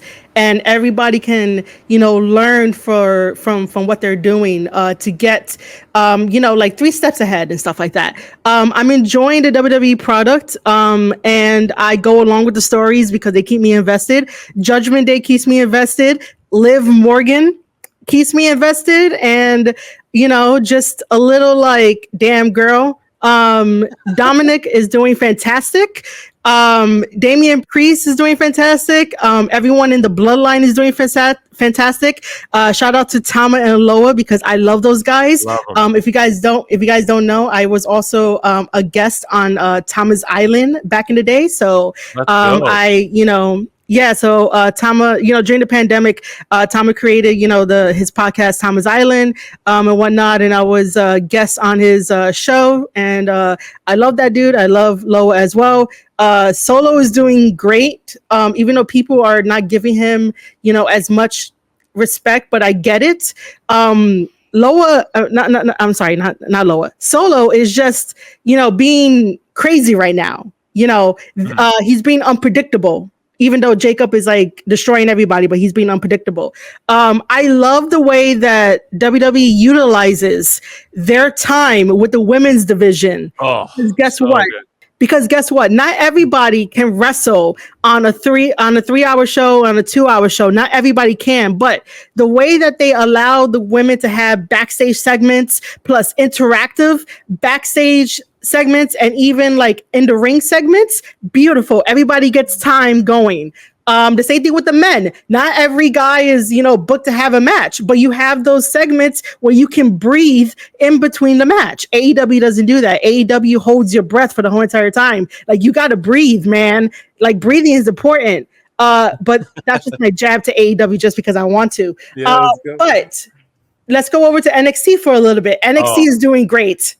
It's the best show. It's one of the best pro wrestling shows on TV. It's like old school meets new school. It's like old school studio wrestling meets modern characters and modern like shit we care about, like relevant. I don't know. It's such a great show. But yeah, I blow it all the time.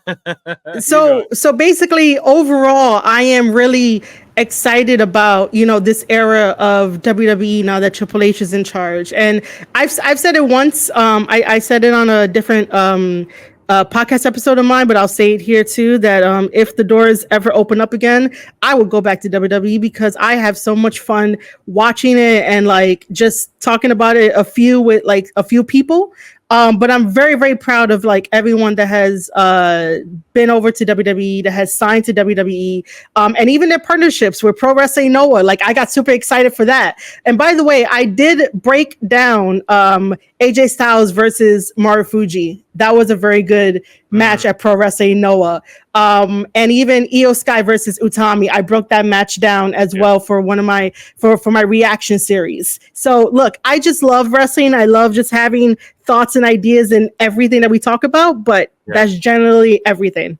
I can tell, and that's I love having you here because I'm the exact same way. I'm just so goddamn passionate about this shit, whether good or bad. But WWE for SummerSlam, okay? I'm doing a live stream. You're welcome to join me, Marie. I'll be live streaming SummerSlam. You can join. I'll throw you a fucking link, and you don't have to. It's very lax. You can come and go, whatever. But I'll throw you a link or something. But they got 7 matches now. WWE's been doing a good job of doing, like 5 really important matches, or 5, 6, maybe 7, and then people are wondering, like, why is there a big tag title match on the go home show? It's like, well, because they're still trying to give you something excited, like a big fight feel, like, goddamn, I got to tune in for this title match on the go home show. Like, Gunther was in that slot with the IC title for a while. He'd have a match on the go home show, and it just makes you want to tune in for that as they promote the PLE that's coming up. So we can just do quick predictions on all of these. I don't know if this is the order. I don't know if this is the order of matches here.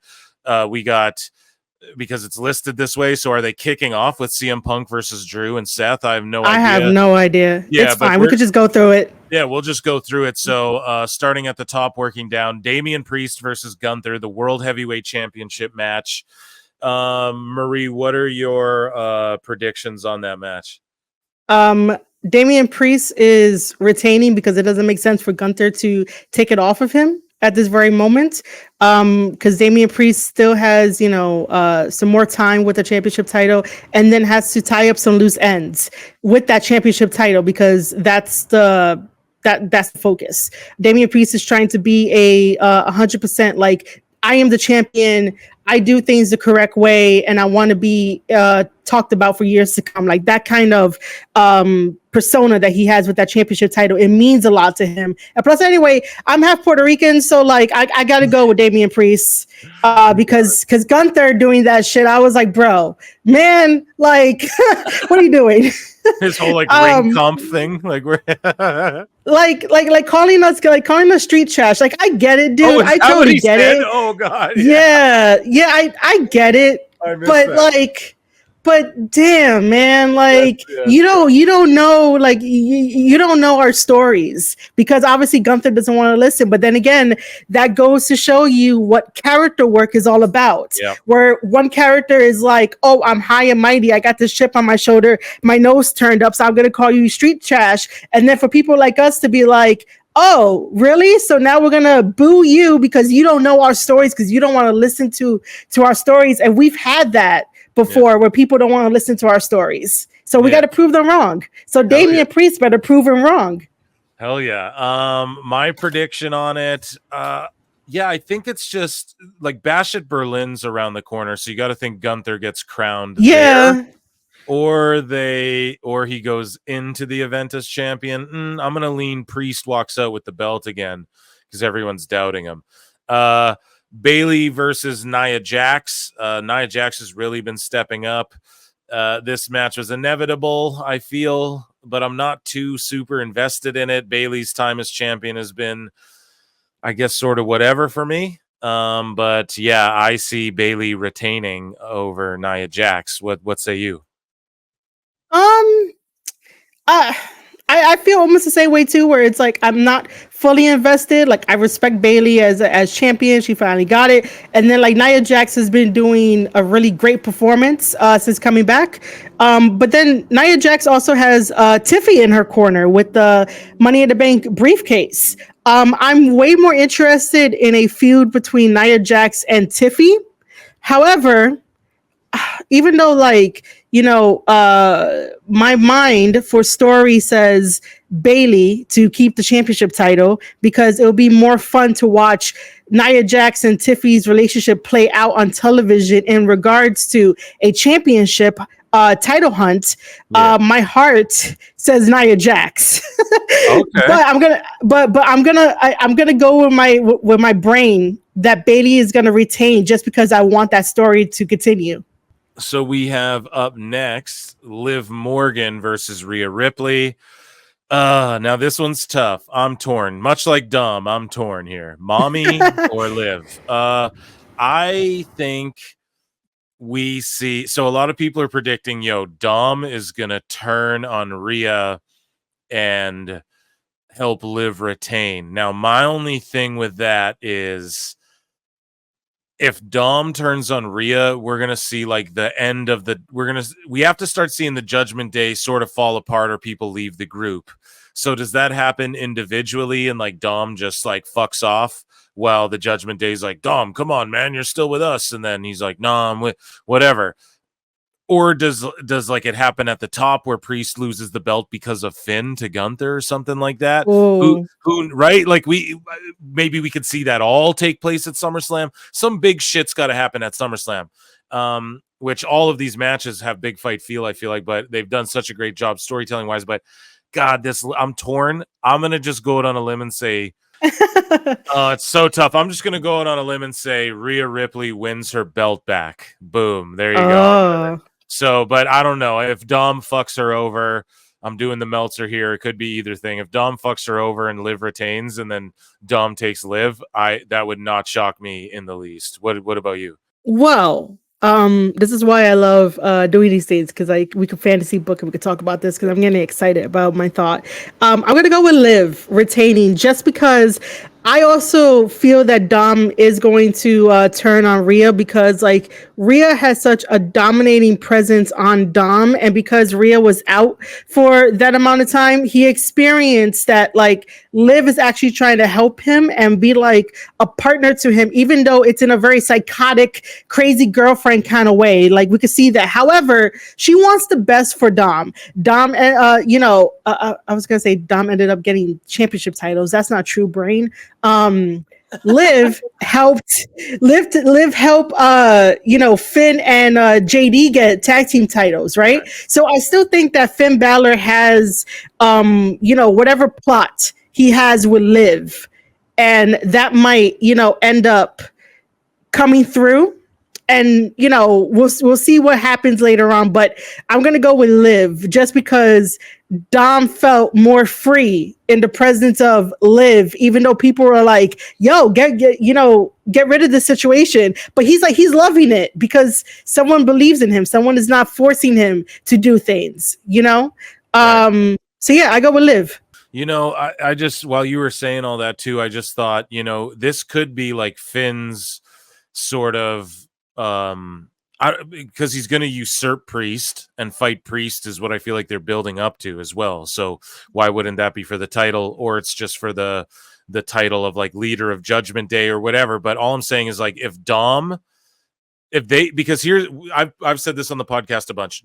Okay, Judgment Day is ever changing. Like Edge started it, they kicked him out, they adopt new members. Yeah. Carlito's with them, JD's with them, people leave. So to me, I think we see Rhea and Priest break off from the group and do their own things.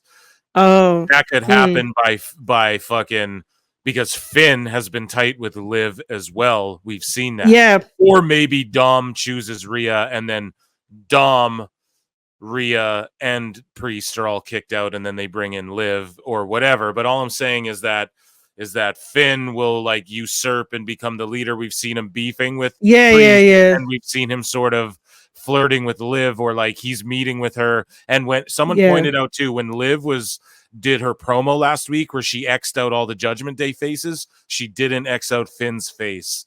So I think they're planting seeds that maybe like Liv will even like take everything from Rhea, like her belt, her fucking man, and the Judgment Day. And then Finn will like, I could see that happening too. Who knows though? We're just totally in fantasy mark territory. I will say this though for all your listeners out there that don't be surprised that Judgment Day ends up being like the Bullet Club. Meaning how they kick out members, they get new members, they basically shift things around, and you basically know that each iteration is still like Judgment Day. The same thing with Bullet Club, and how we have Bullet Club War Dogs, and then we have House of Torture by way of Bullet Club. But every time that I ask about that, I can never get a straight answer from my people. Like, what are we doing here? But yeah, don't be surprised that Judgment Day is going to be treated like a Bullet Club kind of rotation. Yeah, no, I could totally see. And Finn, he was the Bullet Club originator, so it makes a lot of sense. So this next match, we're gonna skip this one, save it for last. Logan Paul, United States champion, versus LA Knight. Yeah. It's got to be LA Knight's time, right? He's got to beat Logan Paul in Cleveland for that belt, or do you think? Yeah, we're going. I'm gonna go straight with LA Knight. Like, fuck Logan Paul. Like LA Knight. Now, I will say this though, that Logan Paul does get props for me for being a really good in-ring competitor. But other than that, it's like, nah, man, it's time for you to drop the belt. It's okay, I get it. LA Knight for the win. And then in Cleveland, do you think, because this is like Logan Paul's hometown, so you don't think WWE is going to be like, nah, we'll let him retain his belt here and have a big moment. He's done a lot for us. Or do you think they look at it like, no, that's exactly why he's going to lose there? And then they better not a baby face like LA Knight. Yeah, I don't know. And Miz is hosting too, so shout him out. That's going to be. I'm sure he'll have one or two segments. Cena, I bet John Cena comes out with the Miz or something. I bet it'll be Miz Truth, and then because Cena ran out. Well, Cena came and helped them after Mania, so I could see. Cena coming out again. It is SummerSlam, I really do think that now that you mentioned it, I totally forgot that The Miz was hosting. The Miz might cost Logan Paul, to lose, just Oh, because. and get the hometown pop on him. Like, oh yeah, Yeah, he's a hometown guy too. Yeah. yeah, do Man. that. Yeah, LA man. Knight, man. Yeah, I love LA Knight. It's his time. Sami Zayn versus Braun Breaker for the Intercontinental Championship. So clearly this was just so that Breaker could get his. So this was so that Sami wasn't just beaten easily after beating Gunther, right? Mhm. It's like, okay, he beats Breaker too, who's like a young rookie kind of guy, but now Breaker's pissed, and now Breaker's gonna get the belt off Sami, and he's gonna have a big, like, this is his breakthrough moment here. This is a star-making moment. He's going to win the IC title at SummerSlam by beating Sami Zayn in a great match. That's my prediction. What say you? I am Braun Breaker 100% to be the new IC champion, because Sammy, dude, I've been watching your career forever, including, El Generico back in the day, and went to Ring of Honor live to see you and Kevin Owens wrestle in front of everybody, right? So I need you to come up with a new character, because this whole underdog thing can't keep happening. I need something new from Sammy. I just need him to do something new after he loses. I just where it's go what? ahead. Sorry. No, go ahead. I was gonna say, I just hope they don't stick him back in the bloodline stuff, because I felt like we had resolution to that story, and they have Hikuleo signed now. He's getting bodied up. They got Zilla in the wings waiting. They just brought in Jacob. You don't need, just make this the Tongans and the Samoan bloodline going at it. And Sammy, I feel like his chapter was closed, although he's always a friend and an honorary use. And I hope they don't have him drop this belt, and then the next thing he does is go do bloodline shit again. I want something new. I do think that, because I'm not sure if you saw it yet, but Triple H did announce that WWE Survivor Series War Games, it's November 30th. I believe in Vancouver. I don't remember where. I think it's in your neck of the woods. But because it's November 30th and it's Survivor and it's War Games, I do think that Sammy will be a choice if Jay is gonna have to get a team. So I do think that's gonna happen. But if this is what I'm looking at, okay? You got Jay, Jimmy reunites, right? The Usos versus GODs. That has to be a match and a feud we get, right? So we're talking, okay, we got Solo, Jacob, the GODs. And then on the other side, we got Roman, the Usos, and they have Hikuleo signed. And think about it, Solo's the Usos' big baby brother, right? Yeah. So who do the Usos and Roman call? Tama and Loa's big little brother, big baby brother. Hikuleo, dude. That's all I'm saying. So I think, when Roman comes back, he ain't gonna come alone. He's gonna be like, "What? You guys think I come alone?" Hikuleo, motherfucker. Or what if War Games isn't even Bloodline versus Bloodline yet? What if it's fucking Cody and the Avengers, right? Oh my God. Versus fucking the new Bloodline as well. But it seems it won't be that way. Roman has to come back at SummerSlam because Solo's talking all that shit. I always thought what would happen would be Solo would just be talking shit, then Roman would just show up out of nowhere and he'd be like, "Oh, I'm sorry. Look, Uso, you haven't been here." But no, the story they're playing is Solo's nah, if Roman wants some, he knows where to find me. He can get it. So they're skipping all the bullshit, and Solo's just nah, when he gets here, we'll see what's up. So I think because of that, they're not milking that aspect of the story. It has to be SummerSlam, and it has to be Bloodline versus Bloodline at this War Games. But the other thing too is who else hated the Bloodline, likes Cody, and knows Paul Heyman? Brock Lesnar. And what if Brock comes back to help save Cody against Jacob? Fatu in the Bloodline. That could be crazy too. So that's why I love WWE right now. There's so much crazy. There's so many layers to each story, to where they're teasing we want Roman. It might not even be Roman at SummerSlam yet because everyone's anticipating his return. And I know we're talking about the bloodline stuff right now, so I'll get your prediction on this match. We have Cody Rhodes, we have Solo Sikoa. Me, if I'm booking it, God, this might sound crazy. If I'm booking it, you can't take the goddamn belt off Cody. He's too hot. He's such a big star. So it's like, yeah, I would have Brock come out and fucking save Cody from Solo and Fatu and all that. Or you have Solo win that fucking title, and then Roman's music hits when the graphics are on, and everyone's going, "We want Roman," and you think the show's about to go off the air. Roman's music hits. And he just walks down on the ramp and stares down Solo, who's the new champion. That would be crazy too. So, because Cody can always win it back, but he's so over. Do you take the belt off him now, especially after Roman had such a long reign? Everyone would clown Cody, and then his story's like, "Oh, I got to fight to get my belt back." Who knows? And then that would maybe lead to like a Roman Cody team up. But we just want bloodline warfare, which doesn't really need any belts either. So maybe I don't know. I'm fantasy Mark booking every single angle, but they have it figured out better than me. That's why WWE's rolling right now. Your prediction: does Solo or Cody walk out as undisputed champ? Well, first of all, that is pretty crazy, your idea, but I do like where you're going with it because it could go in so many different directions, and this is why we get excited about WWE, is because of these different directions. And even if they don't work out, we're still like, yo, this is fun. I think that Cody is going to retain.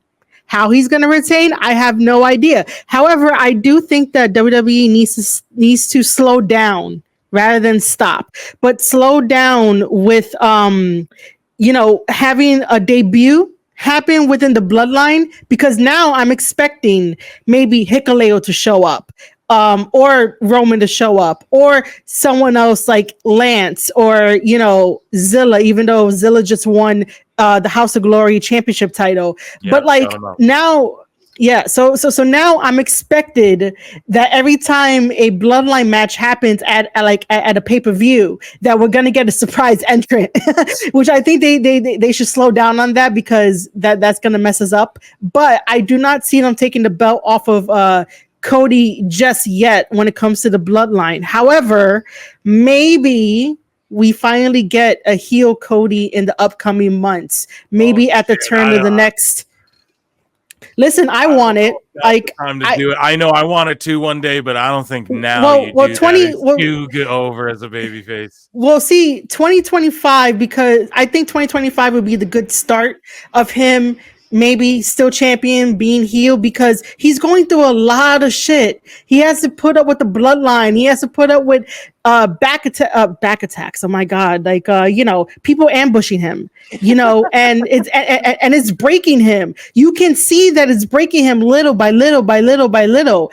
If Roman Reigns was able to carry the belt for the 1,000 days, Cody Rhodes could do the same thing. Just turn him heel, turn him Homelander for a little bit, man. Yeah, I want to see this story, So Cody, keep that belt. We just got off the heel run, though. I think people would boo it, but either way, though, they won't. They'll love it. Yeah, they're fickle. Yeah, they'll go with they'll like what we tell them to like. No, but CM Punk versus Drew McIntyre, Seth Rollins, the special guest referee. Damn, I think you have to give Punk a win here. Yeah. And I think it's going to come by Rollins doing some weird shit that averts Drew's attention more onto Seth, because really the way it seemed, like Seth and Drew don't like each other, but it's not as bad as Drew doesn't like Punk and Seth doesn't like Punk. So we need something to make it where Drew and Seth don't like each other that much too. And I just think Punk will get the win here. I think it's got to happen at SummerSlam. He's been away so long. He had a house show match with Dom. He lost the Rumble. We need Punk to just come into WWE, get a win. The Drew McIntyre fans are going to fucking melt down. He has psychotic fans on X and in the IWC, and they're going to melt down, which is okay. I love Drew too, but I think you have to have, Punk get one over on fucking Drew again. I think that's how it descends into more and more chaos and madness. What say you, Marie? What is your prediction for Punk versus Drew? I'm actually going to be on your side that CM Punk does have to win this one just because of how the build has been happening. Like, I love the build between CM Punk and Drew McIntyre. Drew McIntyre is great. What I don't like about this match is that we have Seth Rollins as the special guest referee, because I was like, I get it. I do.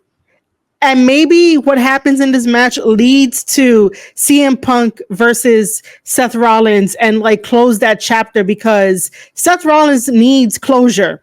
We have to agree on that. Seth Rollins like needs that closure. However, I don't think making him the special guest referee, like I wasn't on board for that. Their promo on Monday Night Raw was just like, there was just something off, but like, I'm going with CM Punk with this. I love Drew McIntyre. He's one of my favorites. He's been an absolute amazing promo build and match build for this, but CM Punk needs that return win. I couldn't agree more.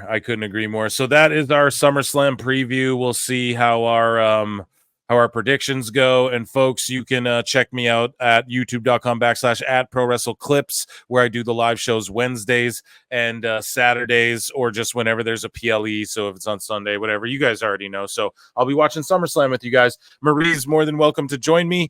And on Saturday, if you'd like, or anytime. I just appreciate talking to you. We've been talking for 2 hours, and I just I had a blast the whole entire time. And I look forward to you coming back on the show, maybe me collaborating with you in the future as well, and maybe you coming on the live stream too and just chatting up, doing live reactions to stuff. I'd be more than open to that.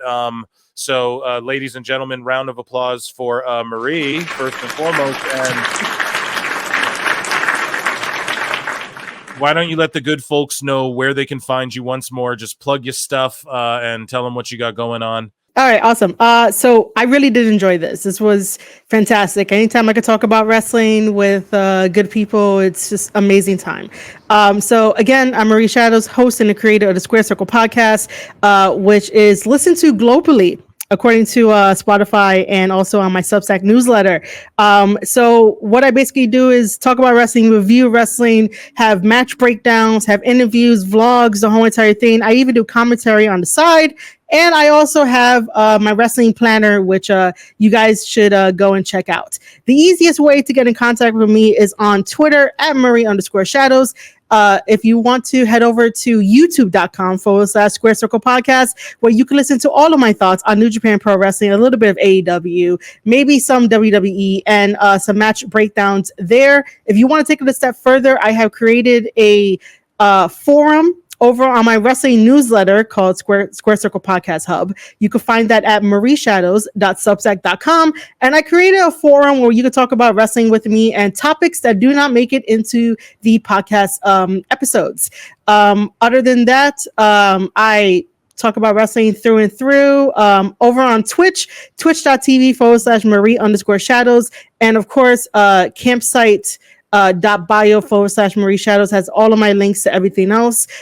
Just stay up to date with me on all that I said, because I have a lot of things going on, which is just trying to talk about what the IWC is upset about, trying to make videos for New Japan Pro Wrestling and maybe some AEW New Japan stuff that needs to be talked about, because no one else is talking about it in the community, and that's not how you make a partnership grow. The more we talk about it, the more that it comes to their attention to sort of start changing a little bit by little, but not like fully change it to what you want it to be, but what the big picture is. Because again, wrestling is a we effort and not an I effort. If it was an I effort, we would never have professional wrestling. And guess what? We created professional wrestling. It's man-made. It's inspired from Greco-Roman wrestling, but we created it to be the purest form of theater. And this is why we love it. This is why I love it. This is why I will always push for it. This is why I will always be different from everyone else, even though Phil over here is like, the second soul of like, he gets it too, because he understands. And you might think, and you might think that we might take this so seriously or anything like that. No, it's not that. We believe in being entertained because it is entertainment with sports that defy gravity at the end of the day. Like, we love this shit. You know, we believe in it. So if you want to follow me, and obviously for anybody new that's coming in to follow Phil, that's great. Also, we just believe in telling the truth, being passionate, and making sure that professional wrestling is better than it was yesterday. I'm Marie Shadows. Air horn for that. Oh my God. I mean, what else can you say? Marie, thank you so much for doing this. You're the best. Welcome here anytime. You guys, you know where to find me. Thank you. Hey, we'll see you next time in the Upside Down, and I'll catch you for SummerSlam. I hope you all enjoy it. Peace.